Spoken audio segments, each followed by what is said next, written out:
أما بعد فأعوذ بالله من الشيطان الرجيم بسم الله الرحمن الرحيم ألف لام ميم ذلك الكتاب لا ريب فيه هدى للمتقين الذين يؤمنون بالغيب ويقيمون الصلاة ومما رزقناهم ينفقون والذين يؤمنون بما أنزل إليك وما أنزل من قبلك وبالآخرة هم يوقنون أولئك على هدى من ربهم وأولئك هم المفلحون صدق الله العظيم. محترم دوست اور بزرگوں، اللہ تعالیٰ کا بے انتہا فضل ہے، اللہ کا احسان ہے. اس نے ہمیں بہت ساری نعمتوں سے نوازا ہے، جس کا احساس ہم نہیں کر سکتے، جس کو ہم شمار نہیں کر سکتے. خود اللہ تعالیٰ کا ارشاد ہے ان تعدوا نعمت اللہ لا تحصوها، اگر تم اللہ کی نعمت کو شمار کرنا چاہو تو شمار نہیں کر سکتے. اور آگے اللہ تعالیٰ کا ارشاد ہے کہ انسان جو ہے وہ بڑا ظالم اور ناشکرا ہے. یہ عام انسان کی بات ہے.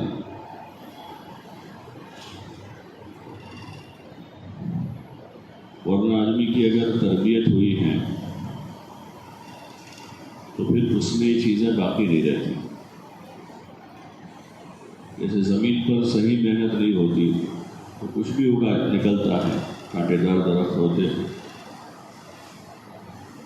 اور ایسی چیزیں زمین سے نکل آتی ہیں جو کام کی نہیں ہوتی، نقصان پہنچاتی ہے.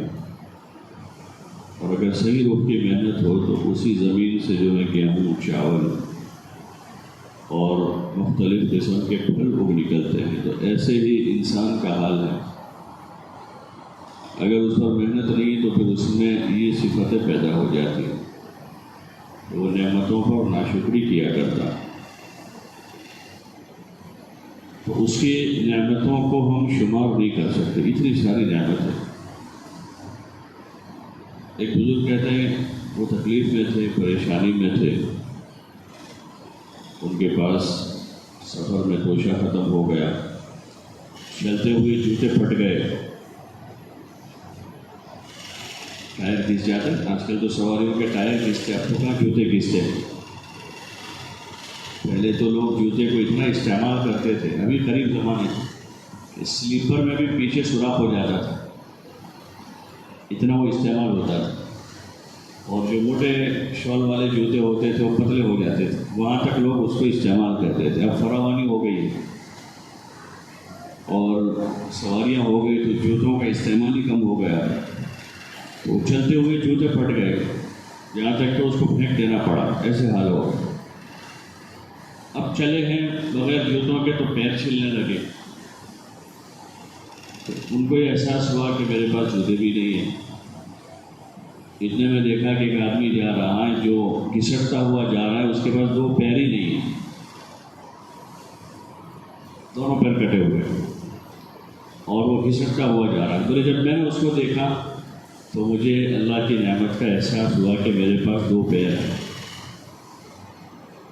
تو جب آدمی نعمتوں کو دیکھتا ہے تو شکر کرتا ہے، احساس ہوتا ہے کہ ہمارے پاس بہت کچھ ہے. اور جب نعمتوں پر نظر نہیں ہوتی تو پھر ناشکری کرتا ہے، میرے پاس یہ چیز نہیں ہے، میرے پاس پورا گھر ہے اور ایک نل نہیں ہے تو اس کا کہ میرے پاس نل نہیں ہے. پورا گھر آدمی کے پاس ہے، اگر سواری نہیں ہے تو آدمی کے میرے پاس سواری نہیں، لیکن جو گھر ہے وہ نہیں دیکھ رہا ہے کہ میرے پاس گھر ہے. پورا جسم آدمی کے پاس ہے، اب اس میں کوئی عضو بیمار ہے تو آدمی کو وہ بیماری دکھ رہی لیکن پورا جسم نظر نہیں آتا کہ پورا جسم میرے پاس محفوظ ہے، سلامت. دونوں آنکھیں ہیں، دو کان ہیں، دماغ ہے. تو جب اس نظر سے آدمی دیکھے گا تو پھر نعمتوں پر شکر ادا کرے گا، شکر کرے گا. اور شکر ہی خود نعمت میں اضافے کا ذریعہ ہے کہ جہاں شکر شروع ہوا تو وہاں ان نعمتوں میں اضافہ شروع ہو جائے گا. وہ ایک بہت بڑا ذریعہ ہے نعمت کے اضافے کا. ان شکرتم لازیدنکم، اگر تم شکر کرو گے تو ہم اضافہ کرتے ہی رہیں گے. لازیدنکم اس کا معنی یہ ہوتا ہے کہ ہم بڑھاتے ہی رہیں گے، ایک مرتبہ بڑھا کے نہیں چھوڑ دیں گے، ایک مرتبہ بڑھا کے. اور دنیا کے لوگوں کی طرح نہیں بڑھائے گا وہ کہ چلو 100 روپے اور بڑھا دو. ہوتا ہے کوئی چیز ہوتی ہے اس میں بھاؤ بڑھاتے ہیں کہ چلو بھائی 100 اور بڑھا دو. چندے میں آدمی دیتا ہوں کہتے ہیں کچھ بڑھاؤ تو کہ چلو 50 روپے اور لکھ دو. تو وہاں اللہ کی طرف سے 50-100 نہیں بڑھیں گے. لازیدنکم کہ صبح شام ہر وقت بڑھتا ہی رہے گا، لیکن اس کے لیے شکر پایا جانا ضروری ہے. تو جو نعمتیں ہمارے پاس ہیں، ایمان کی نعمت ہے سب سے بڑی نعمت، دین کی نعمت سب سے بڑی نعمت، اس کو اللہ نے نعمت قرار دیا. اتممت علیکم نعمتی، اللہ کا ارشاد اتممت علیکم نعمتی کہ میں نے میری نعمت کی تمہارے اوپر تکمیل کر دی ہے. ورضیت لکم الاسلام دینا، اور میں نے تمہارے لیے اسلام کو بطور دین کے پسند کر لیا ہے. یہ اللہ کی پسند ہے، یہ پسند اللہ کی ہے، اور بڑے لوگوں کی بڑی پسند ہوتی ہے، بڑوں کی پسند بڑی ہوتی ہے. اللہ سے بڑا کوئی نہیں، اللہ اکبر، وہ سب سے بڑا ہے. تو یہ اس کی سب سے بڑی پسند ہے کہ اسلام کو بطور دین کے اس نے ہمارے لیے پسند کیا ہے اپنے بندوں کے لیے کہ اسلام پر عمل کر کے دنیا آخرت دونوں جہان میں کامیاب ہو جائے. تو جتنا اسلام پر عمل پایا جائے گا اتنا شکر ہوگا، اور جتنا شکر ہوگا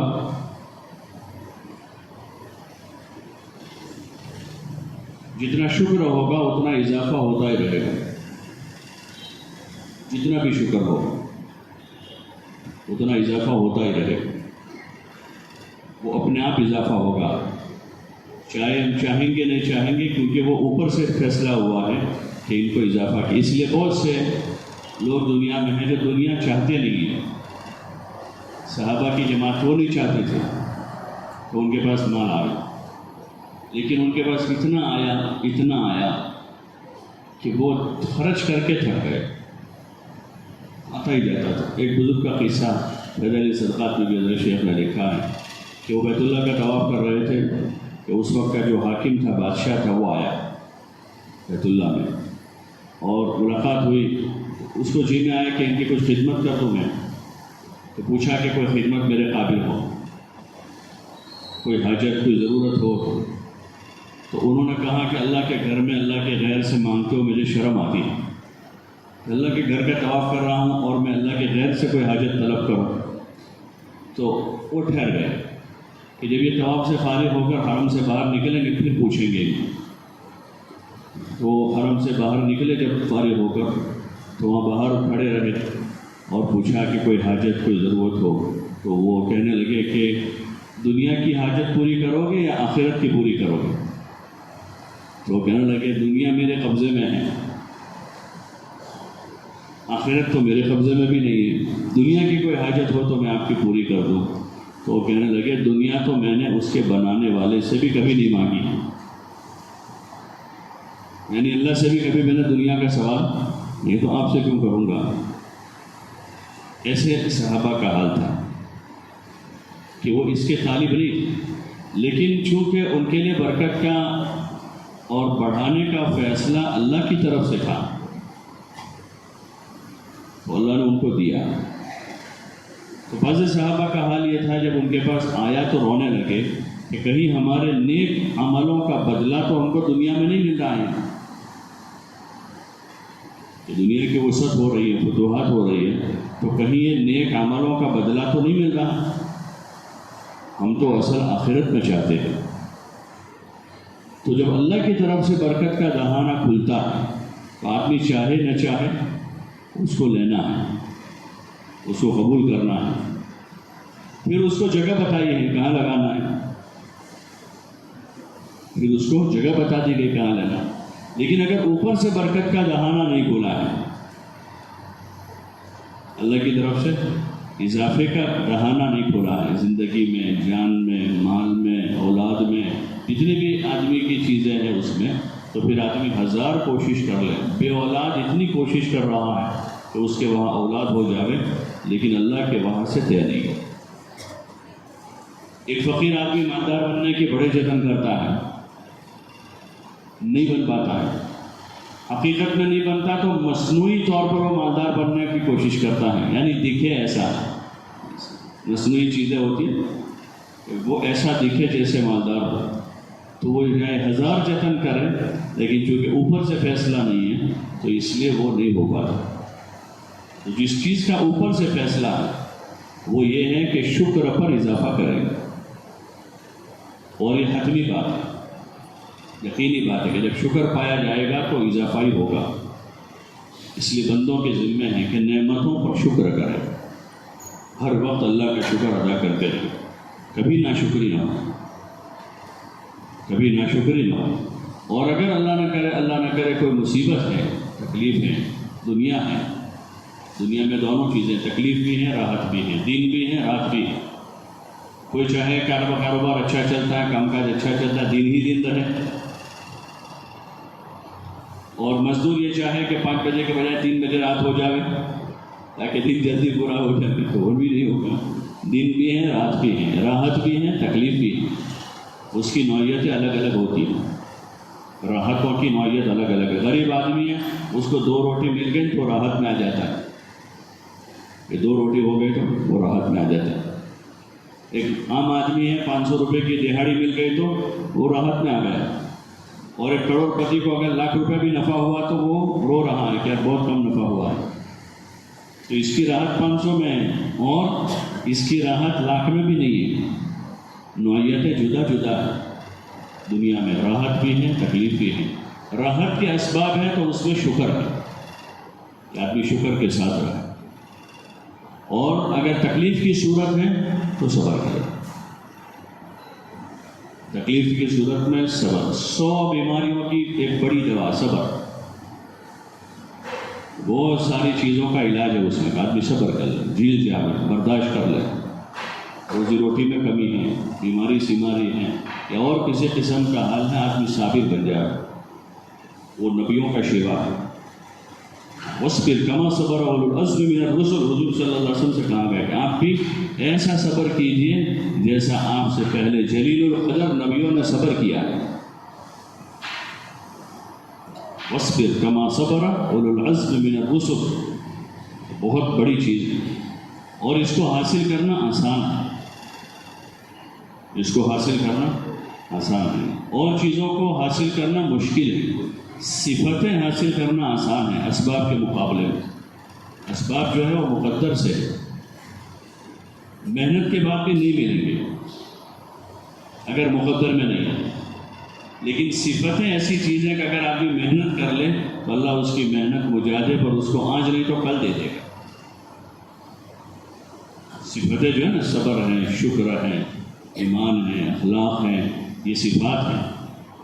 اگر آدمی اس رخ کی محنت پر پڑتا ہے تو یہ آج نہیں تو کل، مہینے میں تو 2 مہینے میں، 2 مہینے میں تو 6 مہینے میں، سال میں نہیں تو 2 سال میں، کبھی نہ کبھی اللہ اس کو دے دے گا۔ اس لیے بہت سو کو دیکھتے ہیں کہ جو ایک جاہلیت کی زندگی گزار رہے تھے، لیکن جب انہوں نے یہ طے کیا کہ ہمیں وہ جاہلیت کی زندگی ختم کر کے ایمان والی زندگی گزارنی ہے، اعمال و اخلاق والی زندگی گزارنی ہے، اور انہوں نے اس رخ کی محنت شروع کی،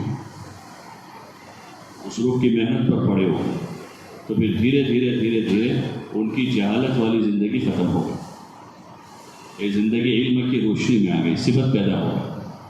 کفر و شرک کی زندگی گزار رہے تھے، مومن نے کامل بن گئے، ایمان دے دیا اللہ نے، ناشکری کر رہے تھے، شکر گزار بن گئے، ظلم کر رہے تھے، منصف بن گئے، کیونکہ انہوں نے چاہا، طے کیا، انہوں نے اس کا ارادہ کر لیا۔ یہ چیز ہمارے بس میں ہے کہ ہم اس کی کوشش کر لیں اپنی ذات سے، اور اسی لیے اللہ نے دنیا میں زندگی دی ہے کہ صفتیں پیدا کریں، اس لیے کہ صفتوں کے ساتھ آدمی قبر میں جائے گا، قبر میں جو جائے گا وہ ایمان، اخلاق، تقوی، توکل، یہ صفتیں آدمی سے کبھی جدا نہیں ہوگی، اس کو کوئی نہیں چھین سکتا، شیطان بھی نہیں چھین سکتا اگر آدمی اس کی حفاظت کرے۔ اور باقی جتنی چیزیں ہیں وہ جانی ہیں، وہ آدمی کے ساتھ ہمیشہ نہیں رہنی ہے، چاہے کوئی زمین ہو، جاگیر ہو، مال دولت ہو، اور آدمی کے پاس پوری دنیا کے ساز و سامان ہو، حکومت ہو، ریاست ہو، جتنی چیزیں ہیں وہ آدمی سے جدا ہونی ہے، یا تو جیتے جی وہ جدا ہو جائے گی، اور ایسے ہزاروں ملیں گے کہ ان کے پاس بہت ساری زمین تھی، اس وقت کچھ بھی نہیں، 10 سال پہلے کروڑ پتی تھے، اس وقت قرضے میں ہیں، 5 سال پہلے منسٹر تھے، ابھی کچھ بھی نہیں ہے، 10 سال پہلے فلاں شعبے کے ہیڈ آف کا ڈپارٹمنٹ تھے، اور اس وقت جو ہے وہ ریٹائرڈ ہے۔ لیکن یہ خوبیاں جو ہیں ایمان و عمل، اخلاق، تقویٰ، توکل، زہد جو ہے وہ آدمی سے کبھی جدا نہیں ہو سکتا اگر آدمی اس کی حفاظت کرے۔ اس کی تو آدمی چاہے کتنی حفاظت کر لے، لیکن وہ وقت پر اس کے پاس سے چلی جائے گی۔ لیکن یہ چیزیں ایسی ہیں کہ جو آدمی اگر اس کی حفاظت کرے تو یہ صفتیں اس کی حفاظت کرے گی۔ یہ صفتیں کہ آدمی کے پاس ایمان ہے تو ایمان اس کا محافظ ہے، آدمی کے پاس اخلاق ہے تو اخلاق اس کے محافظ ہیں، آدمی کے پاس تقویٰ ہے تو تقویٰ محافظ ہے انسان کا، دین ہے آدمی کے پاس تو دین آدمی کا محافظ ہے، دین کی وجہ سے حفاظت ہے۔ اس لیے دنیا کی یہ زندگی اللہ نے دی ہے کہ اس زندگی میں کوشش کر کے ان صفتوں اور ان خوبیوں کی تکمیل کی جائے، اور تکمیل اس وقت ہوگی جب اس کو ہدف بنا کر، اس کو ٹارگیٹ بنا کر آدمی اسی کے پیچھے لگا رہا ہے، صبح شام رات دن، کھاتے پیتے اٹھتے بیٹھتے سوتے جاگتے، دیگر جتنی ضروریات ہیں اس کو پوری کر دے، ہدف یہ ہو۔ جیسے ایک آدمی کا ہدف ہے دکان چلانے کا تو کھاتے پیتے اٹھتے بیٹھتے سوتے جاگتے سارے کام کرتا ہے، لیکن اس کا ہدف دکان ہے۔ ایک آدمی کا ہدف کھیتی ہے تو کھاتا بھی ہے، پیتا بھی ہے، سوتا بھی ہے، اٹھتا بھی، لیکن اس کا ہدف جو ہے وہ اپنی کھیتی اور اپنی زمین ہے، تو رات دن کی دھن اس کی وہ ہے۔ ایسے ایمان والوں کے لیے جو ہے یہ دنیا آخرت کی کھیتی ہے، مزرعۃ الآخرہ، دنیا آخرت کی کھیتی، تو اس میں آدمی آخرت کے لیے کھیتی کرے کہ وہاں کام آوے، ایسی چیزیں یہاں اگاوے، ایسے اعمال یہاں کریں کہ جو آخرت کی زندگی میں انسان کے کام آئے، اور اسی کے لیے ایمان ہے اور اعمال صالحہ،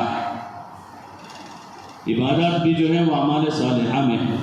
ان ایسے اور بہت ساری چیزیں عبادات کے سوا کہ جو اچھے عملوں میں ہیں، آدمی کے اخلاق ہیں، اور آدمی کی معاشرتی زندگی کو اچھے طرز پر لانا، وہ بھی اعمال صالحہ ہے۔ راستے سے تکلیف دینے والی چیز ہٹانا بھی ایمان کا حصہ ہے، اور صدقے کا اس پر اجر ہے۔ مسکراتے چہرے کسی مومن سے ملنا، اس پر بھی صدقہ ہے، یہ بھی اچھا عمل ہے۔ کسی آدمی سے آدمی مسکراتے چہرے سے ملا ہے تو یہ اس کا اچھا عمل ہے، اور اگر مسکراتے چہرے سے نہیں ملا تو برا عمل ہے۔ ایک تو نارمل حالت میں ملا ہے کہ نہ مسکرایا ہے نہ کوئی بری نیت ہے، ایسے ہی ملا کو بھی حرج نہیں، صدقے کا ثواب نہیں ملے گا لیکن گناہ بھی نہیں ہوگا۔ لیکن آدمی نے مسکراتے چہرے سے نہیں ملا، نارمل بھی نہیں ہے لیکن کوئی غضب ہے اس کو یا اور کوئی نیت ہے، تو پھر وہ گناہ کی چیز ہو جائے گی۔ تو ایسے اچھے اچھے کام، چلتے پھرتے اٹھتے راستے میں تکلیف دینے والی چیزیں اس کو ہٹا دیں، ایمان کا حصہ۔